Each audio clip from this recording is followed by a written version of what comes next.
బండ్లు నడపడం లేదా డ్రంక్ అండ్ డ్రైవ్లో బండ్లు నడిపే వాళ్ళని నియంత్రించాల్సిన బాధ్యత పోలీసుల మీద ఉన్నది. వాళ్ళ మీద కఠినంగా కూడా వ్యవహరించాలి.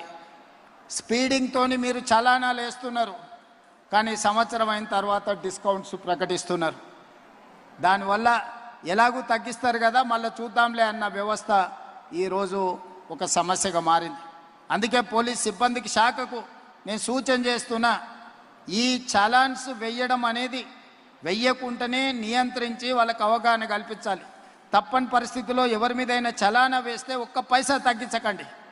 మూడవది, వాళ్ళ బ్యాంక్ అకౌంట్స్తోని డైరెక్ట్గా డిపార్ట్మెంట్కి సింక్రనైజ్ చేయండి. ఎప్పుడు చలానా పడితే ఆటోమేటిక్గా వాళ్ళ అకౌంట్లోకి వెళ్ళి డిడక్ట్ అయ్యి పోయే విధంగా ఈరోజు బండి రిజిస్ట్రేషన్కి వచ్చినప్పుడే ఆ బండి యజమాని యొక్క ఖాతాను మీరు తీసుకోండి, బ్యాంక్ అకౌంట్ను అటాచ్ చేయండి. ఏ బండి అయితే స్పీడింగ్ చేస్తుందో, ఏ బండి అయితే సిగ్నల్ జంప్ చేస్తుందో, ఏ బండికి అయితే చలానా పడుతుందో ఆటోమేటిక్గా ఆ యజమాని అకౌంట్లో నుంచి నగదులు బదిలీ అయ్యే విధంగా మీరు ఈరోజు టెక్నాలజీని వాడుకోండి. బ్యాంకులను కూడా సమన్వయం చేసుకోండి. లేకపోతే ఈ ప్రమాదాలను నియంత్రించడం కష్టమవుతుంది.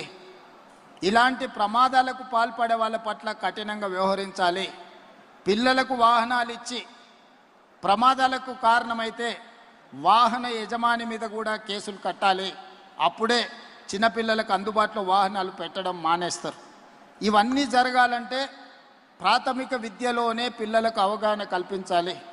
ఈరోజు పోలీసుతో పాటు రవాణా శాఖకు సంబంధించిన వాళ్ళు కూడా హెవీ లోడ్ ఈ మధ్యకాలంలో చూసినాం. ఒక క్రషర్, ఒక టిప్పర్ హెవీ లోడ్తో తీసుకెళ్లి ఆర్టీసీ బస్సును గుద్దితే 30-40 మంది బస్సులో ఉండే అమాయకులు చచ్చిపోయినారు. అంటే ఇట్లాంటివి మనకు సంబంధం లేకపోయినా, మనం తప్పు చేయకపోయినా ఎదురుగుండే వాళ్ళు తప్పుల వల్ల మన ప్రాణాలు కోల్పోతున్నాం. దీన్ని నియంత్రించాల్సిన బాధ్యత ప్రభుత్వం మీదనే, రవాణా శాఖ, పోలీస్ శాఖ సిబ్బంది మీద ఉన్నది. అందుకే రవాణా శాఖ, పోలీస్ శాఖ ఈరోజు ఒక అవగాహనతో ముందుకు వెళ్ళాలి. రాష్ట్ర ప్రభుత్వంలో రోడ్ సేఫ్టీ అథారిటీ ఉన్నది. ఒక అడిషనల్ డీజీ ఆఫీసర్ నేస్తున్నాం. ఆ పోస్టింగ్ ఎలా ఉందంటే పనిష్మెంట్ పోస్టింగ్ కింద వేసినట్టుగా ఉంది. చాలామంది ఆ పోస్ట్ వేయంగానే అతన్ని పనిష్మెంట్ కింద వేసినట్టుగా భావిస్తున్నారు. ఇప్పటి నుంచి దాన్ని రివైవ్ చేయదలుచుకున్నాము.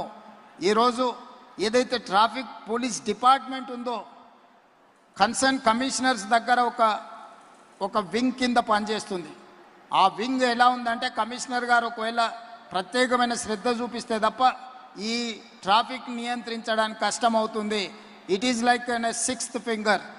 అట్లా కాకుండా అడిషనల్ డీజీ స్థాయిలో డీజీపీ తర్వాత ఈ రోడ్ సేఫ్టీ అండ్ ట్రాఫిక్కు సంబంధించి DGR additional DG cadre officer నేసి కంప్లీట్గా ఒక స్ట్రక్చర్ను తయారు చేసి ఎక్కడ కూడా సిగ్నల్ జంప్ చేసినా, స్పీడింగ్ చేసినా, ఎక్కడైతే ట్రాఫిక్ జామ్లు ఉన్నాయో, ఫ్రీ లెఫ్ట్ ఎక్కడైతే ప్రాబ్లం అవుతున్నదో అన్ని సీసీ కెమెరాలు పెట్టి అన్ని కార్పొరేషన్ మున్సిపల్ కార్పొరేషన్స్ ఏరియాలో హైదరాబాద్ నగరంలో ఆల్రెడీ మనం గూగుల్ సంస్థతో ఒక ఎంఓయూ చేసినాం.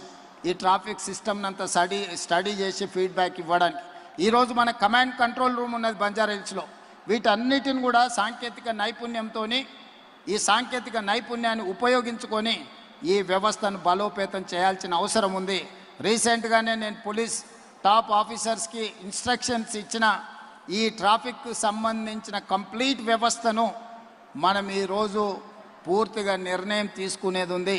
ఎట్లయితే హైడ్రా, ఎట్లయితే ఈగల్, ఎట్లయితే సైబర్ క్రైమ్ని మనం స్ట్రెంగ్తెన్ చేసినామో ఈరోజు ట్రాఫిక్ నియంత్రించడానికి కూడా పోలీస్ డిపార్ట్మెంట్ను ఈరోజు నియంత్రించాలి. ఒకప్పుడు లా అండ్ ఆర్డరే ప్రాబ్లం ఉండే, లా అండ్ ఆర్డర్లో ప్రాబ్లం ఉండే. ఈరోజు లా అండ్ ఆర్డర్ కాదు, ట్రాఫిక్లో మర్డర్స్ కంటే ప్రమాదమైనాయి. ఒక్కొక్కసారి 20 మంది 30 మంది కూడా ఒక ప్రమాదంలో చచ్చిపోతుండంటే ఇవన్నీ మనుషులు చేసిన తప్పిదాల వల్ల జరుగుతున్న హత్యలుగానే భావించాలి. వీటిని నియంత్రించాలి అంటే ట్రాఫిక్ విధి విధానాలను ట్రాన్స్పోర్ట్ కమిషనర్ గారు కూడా విధి విధానాలను కంప్లీట్గా ప్రక్షాళన చేసుకొని ఒక నూతన చట్టాన్ని తెచ్చుకోవాలి. ఈ నూతన చట్టం పాఠశాల స్థాయిలోనే విద్యార్థులకు అవగాహన కల్పించాలి. వాళ్ళ బాధ్యతను పెంచాలి. ప్రతి వీక్ ఒకసారి స్కూల్లో, ప్రతి వీకో ప్రతి నెలకో స్కూల్స్తో కోఆర్డినేషన్ చేసుకొని ఆ పిల్లలని సిగ్నల్ వ్యవస్థ మీద అవగాహన కల్పించే విధంగా, ట్రాఫిక్ను నియంత్రించే విధంగా వాళ్ళని రోడ్డు మీద వాళ్ళను ఒక క్రమశిక్షణ కలిగిన భారతీయులుగా తీర్చిదిద్దాల్సిన అవసరము అధికారుల మీద, రాష్ట్ర ప్రభుత్వం మీద ఉన్నది. తప్పకుండా వీటన్నిటిని ప్రక్షాళన చేస్తాం. ఈ రకంగా తెలంగాణ రాష్ట్ర ప్రభుత్వం ఇప్పుడు ట్రాఫిక్ సమస్యని, యాక్సిడెంట్స్ని, రోడ్ సేఫ్టీని ఒక ప్రధానమైన ఎజెండాగా తీసుకుంటుంది. దీనికి విధి విధానాలు రూపొందించి క్రమశిక్షణ కలిగిన అధికారులకు అక్కడ బాధ్యత ఇచ్చి దీని ఒక టాప్ ప్రయారిటీ టాస్క్ కింద తెలంగాణ రాష్ట్ర ప్రభుత్వం తీసుకుంటుంది. దానికి సంబంధించిన చర్యలు తీసుకోవాల్సిందిగా డీజీపీ గారికి సూచన చేస్తూ ఒక మంచి కార్యక్రమం